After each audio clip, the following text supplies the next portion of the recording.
I don't think that enough people know about Mark Wahlberg's like disgusting past, so we need to talk about it. In the 80s, when he was just a teenager, he was involved in like multiple racially motivated attacks. There were 2 instances where he would like chase black children and throw rocks at them and call them the N-word with his friends. Then when he was 17, when he was high on PCP, he attacked 2 Vietnamese Americans. One of them was a veteran. He called them racial slurs and he knocked one of them out and punched the other. He claimed the attacks had nothing to do with race in court, but because of his past behavior, the judge found this to not be a good defense. He was sentenced to 2 years in prison, but he ended up serving only 45 days. He later ended up seeking a pardon for this time he spent in jail and for the attack, saying that like he had changed as a person and he was like deeply apologetic. This was after he was famous. One of his victims, one of the men that he attacked, ended up forgiving him and saying that he deserved a second chance. But one of the little girls that he chased when he was younger said that basically like once you're a racist, you're always a racist. After backlash, Wahlberg ended up dropping the pardon request. I also quickly want to mention that he once said about 9/11, because he was supposed to be on the plane, one of the planes that crashed into the Twin Towers, he said later, "If I was on that plane with my kids, it wouldn't have went down like it did. And that there would have been a lot of blood in that first class cabin and then me saying, okay, we're going to land somewhere safely, don't worry." He later apologized for these remarks, but yeah, pretty bad. 6. Shady side of Mark Wahlberg. 1.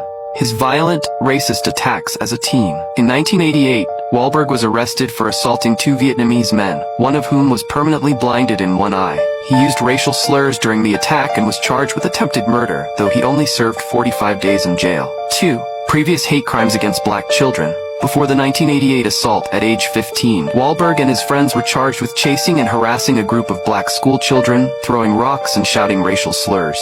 3. He tried to erase his criminal record. In 2014, Wahlberg petitioned to expunge his criminal record, claiming it limited his business opportunities. People were furious, accusing him of trying to erase his violent past instead of owning up to it. 4. The 9/11 controversy. In a 2012 interview, Wahlberg claimed that if he had been on one of the hijacked 9/11 planes, he would have stopped the terrorists and landed the plane safely. 5.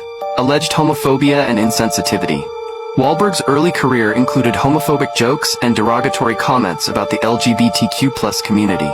While he's expressed regret, some critics feel his apologies have been lukewarm at best, with no real accountability. 6. Diva behavior on set. He once took $1.5 million for All the Money in the World reshoots, while his co-star Michelle Williams was paid less than $1,000. A pay gap that sparked public outrage. After backlash, he donated the money, but the incident revealed a self-centered side of his Hollywood persona. You know, you gotta get into character in movies. I'm just getting into like the zone. Similar, right? We're gonna miss our tea time, bro. Oh, sorry. Yes. Why am I up at 2:30 and I'm still rushing? Because people are lazy and I'm waiting on people. Come on, baby, jump in there. Is it cold? No. No wonder all of America can't stand Mark Wahlberg. These 3 moves of his are just plain disgusting. First, he's always been called way too calculating. When he shot Transformers: Age of Extinction, he made $17 million, but the female lead, Nicola Peltz, got only $450,000. Even crazier, he asked the crew to change the shooting schedule to fit his personal calendar. One reschedule alone cost the production nearly $300,000 extra. In 2018, All the Money in the World needed a last-minute reshoot.